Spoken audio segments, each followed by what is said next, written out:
brilliant first day of February.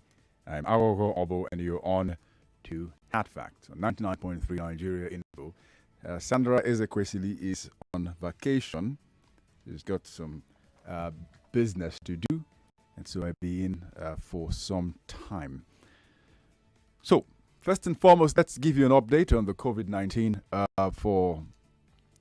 I'm looking at the dashboard here. I see the total number of cases that have had COVID-19 since a year, almost 2 years now. 253,187. The numbers of discharge comes to 229,000. So you just got about 20,000 active cases. Total deaths, 3,136. Total tests carried out, 4,116,000.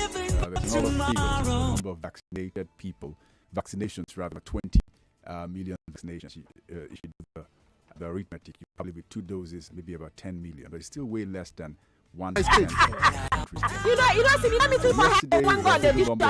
got 11 states. Anambra State the highest at 82, Lagos at 35, Akwa Ibom at 13, Cross River 7, all the way to Nasarawa State with 1.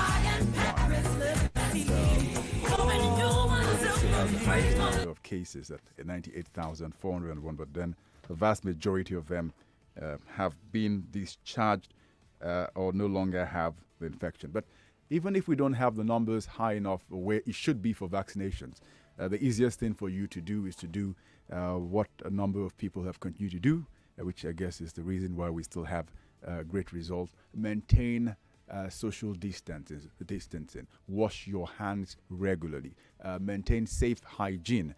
All of those things are still very relevant, things which have worked and will continue to work from a public health perspective. Right, so on the big three today,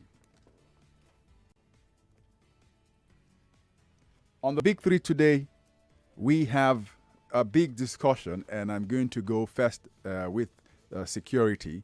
The Northwest is boiling, and it's been boiling for some time now. But today, yesterday we got the story that dozens had been kidnapped in a fresh terrorist attack in Katsina State. They attacked a village, Ruwangodia, in Faskari local government of Katsina State, and say that they came in as the attackers with over 60 motorcycles. They were armed with sophisticated weapons and been shot sporadically into the air despite the present military presence. The media quotes Murtala Mohammed, a community leader in the village, saying that over 30 persons were kidnapped during the attack. And this is a day after 12 persons were killed after a group of gunmen attacked repentant bandits in Ilela village in Safana local government area, also Katsina State. And as we speak sometime about now, the Commissioner for Information, I understand, or Interior rather, in Kaduna State, is going to be revealing to the press the latest security report from Kaduna State, and we can have an idea what is going on in the northwestern part of the country. Not to delay further, because I have Kabiru Adamu, and he's been gracious enough to spare me some moments here. Kabiru Adamu, thank you for joining us on 99.3 Nigeria Info. It's my pleasure. Good afternoon. Thank you very much. And Kabiru Adamu is one of the brightest minds in the security world when it talks about strategy and things that are happening. So, Kabiru, another abduction in the Northwest, and people, I can imagine, are getting wary of what is going on in the Northwestern part. Now it appears that Katsina is where there's a lot of attention being paid. What have you seen and heard so far, Kabiru? So, just like you mentioned in your introduction, what affected it in the Northwest, Kaduna, Sokoto, and Zamfara at the forefront of this unfortunate development. Over the weekend, almost all these locations I mentioned, including Niger State, in North Central Nigeria, where... Kabir, are you still there? Kabir Adam, are you still there? All right, we're going to try and reconnect with Kabir Adamu. Appears we've lost connection. We've lost connection with him, so please let's get back to Kabir Adamu so that he can quickly update us on some aspects of the terrorist attacks that have been going on.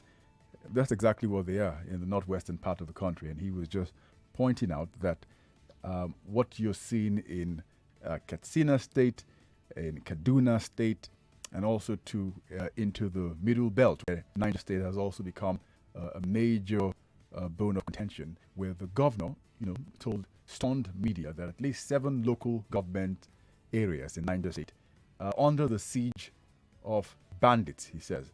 And so we're going to see what further more we can learn when we connect with Kabir Adamu, who is a security expert. That's one big story. I'll use the opportunity before we quickly get back to Kabir to have a look at the other 2 stories on the big 3, which usually are the stories which have got our attention. Shortly before I came into the studio, well, there are two events. First one, which I think is more important, is the one I was doing a follow-up to a story about a journalist that went to the Papa Oshodi Expressway to have an on-the-spot assessment of whether the traffic gridlock had disappeared. And the story they went to cover became secondary because they became the story.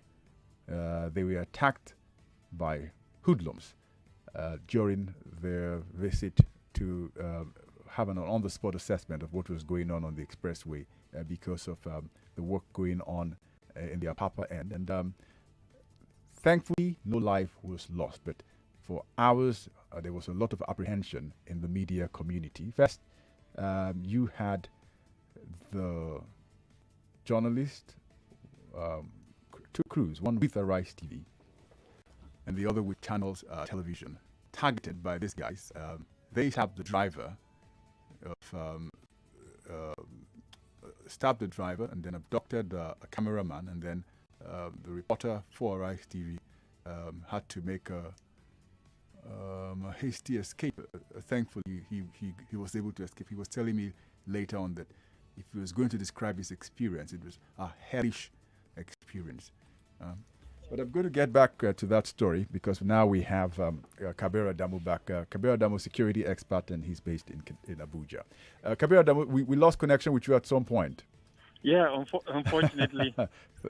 Great, we can have you back again. So we're talking. You're talking about the listing of the places in the northwest is also spread to north central.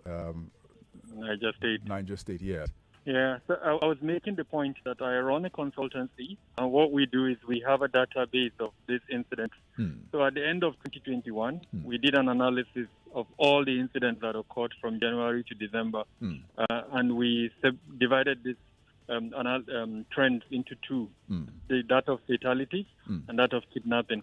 And we were really amazed and frankly concerned to have reached the conclusion that about 83% of the fatalities that occurred in Nigeria in 2021 were in the northern half of the country, while about 79% of the kidnapping incidents that occurred in Nigeria in 2021 were in the northern part of the country. Now, when we took it a little bit further and divided the north into the 3 regions that are there, Northwest stood out as the region that is worst affected by both fatalities and kidnapping. Now, ordinarily, to the average Nigerian, if you ask him, he or she would think it's the Northeast, but data shows us that is Northwest. And in the Northwest, the states that stood out were Kaduna, Katsina, and Zamfara. Clearly, Sokoto and Kebbi are rising at a rate that are very, very disturbing. Now, our analysis also showed that the possibility of this rise is the ongoing security forces operations in places like Zamfara, Katsina, and to an extent Kaduna that is dislodging these non-state actors. And they're now moving, further away into Kebbi and, of course, into Niger, and to an extent also affecting the Federal Capital Territory. So in summary, the capacity and the capability of these non-state actors to continue their operations has not been limited in any way by the federal authorities. They still retain that capability, and that's why we're seeing in this January an increase in their attacks. We're currently compiling our data and doing an analysis, and the figure we're seeing already has shown us that there is over a 50% increase from what happened happened in November 2021 to what happened in January 2022. So all of these reports that we're seeing, especially the one you cited in your opening remarks, is a clear indication of this, successful ability of the non-state actors to show or challenge the supremacy of the state on the use of force.